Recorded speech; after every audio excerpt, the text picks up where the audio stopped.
when it comes to illegal immigration, what a difference an administration makes. What do you want for your people? I'll be honest, I'm here today because in my country, with the hurricane that we had, it's kind of terrible, and we got a president that he's not helping the population, and we're in a bad situation. I'm coming from way far away from Roatan. And Where is your family? My family, I left them home. I know they kind of worried because I don't have no internet so that they can check me and see how I'm doing. And I'm here today because I'm dreaming to get to the U.S. What is happening now with the pandemic? Well, the pandemic, it's messed us up a lot. I used to work tour guide, tourism, and on the island, we're not receiving no tourism. Because You're from Roatan? I'm from Roatan. Born and raised, islander, and that's where I will live. What do you want for your people? What I want for my people, I just want patience and pace that we can get to the U.S. because they're having a new president, where's Biden. He's going to help all of us. He's given us 100 days to get to the U.S. and give us legal mental paper so we can get a better life for our kids and family. You know, you don't even have to be making a partisan statement or a political statement to say that this is common sense consequences of a new administration. When you've said we're going to end deportations, when you've said we're going to end the migrant protection protocols, which is the remain in Mexico policy while you're seeking asylum, when you're not willing to put the kind of pressure on the government of Mexico that the Trump administration has, when you're willing to give a pathway to citizenship, when you've talked about health care for illegals, all of that adds up to the door is now open. Let's remember at one time, and not very long ago, Democrats sounded just like Trump on the issue of illegal immigration. They even used the term illegal alien. Those who enter the country illegally and those who employ them disrespect the rule of law, and they are showing disregard for those who are following the law. All Americans, not only in the states most heavily affected, but in every place in this country, are rightly disturbed by the large numbers of illegal aliens entering our country. The jobs they hold might otherwise be held by citizens or legal immigrants.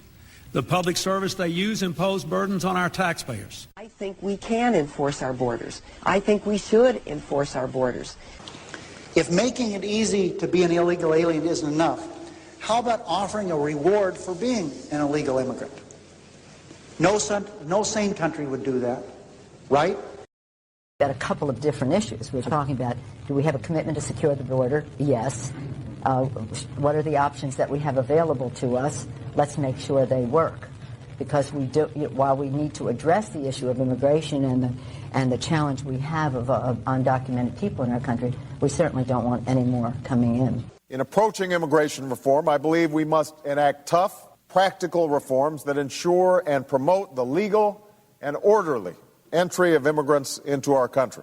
People who enter the United States without our permission are illegal aliens, and illegal aliens should not be treated the same as people who entered the U.S. legally. To have a situation where 40% of the babies born on Medicaid in California today are born of illegal immigrants creates a very real problem for the state, which is in deficit. Look, of course you can enforce the borders. Let me finish. I agree. To have 17% of our prison population at a cost of $300 million a year be illegal immigrants who come here and commit felonies. That's not what this nation is all about.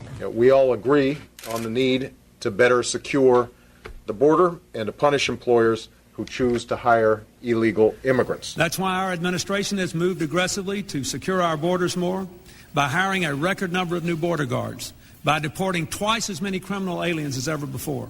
And the Commission sees no justification to the continued entry of unskilled foreign workers unless the rationale for their admission otherwise serves a significant national interest. But at the same time, along with that, we have to beef up the border. So there's some point at which you say, now you're here, and these are the people that are here, and these are the other people that aren't here, because otherwise you have people who are legally trying to get in and they're on waiting lists to get in, and then other people are getting in illegally.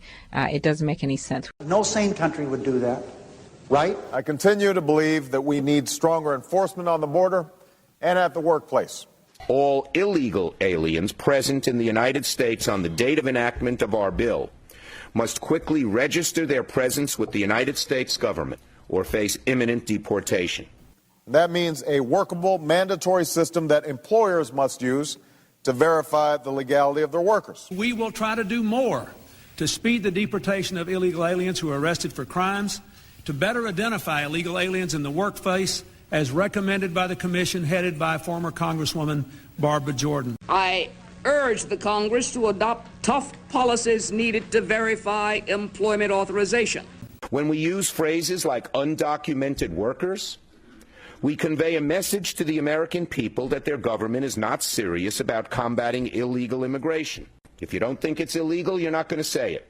I think it is illegal and wrong. If you break our laws by entering this country without permission and give birth to a child, we reward that child with U.S. citizenship and guarantee of full access to all public and social services this society provides. And that's a lot of services. Is it any wonder that 2/3 of the babies born at taxpayer expense at county-run hospitals in Los Angeles are born to illegal alien mothers? So that's why we need to start by giving agencies charged with border security new technology, new facilities, and more people to stop, process, and deport illegal immigrants. With tough enforcement and auditing is necessary to significantly diminish the job magnet that attracts illegal aliens to the United States. By cracking down on illegal hiring, by barring welfare benefits to illegal aliens. We also need to crack down on employers that are hiring illegal immigrants. One of the things that's happening, and I've talked to people in towns in our state where this is happening, is that it almost creates this shadow workforce where employees are illegally employing these people. They are sadly willing to take jobs that are more unsafe for less wages, and then it hurts our other workers that are here in this country. So bringing this out of the shadows and making it clear who's legal and who's not legal, beefing up the border security is where we need to head.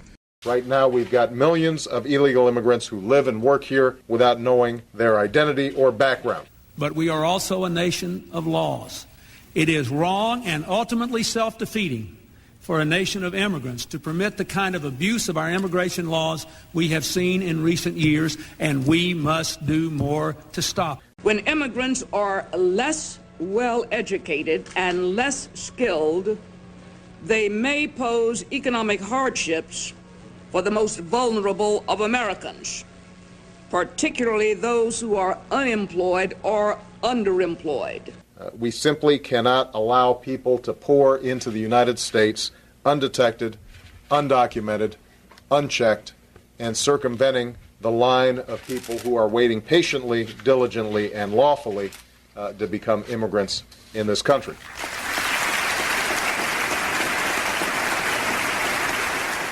You know, would we even be having this discussion if the majority of illegals turned citizens, turned voters, would likely vote Republican?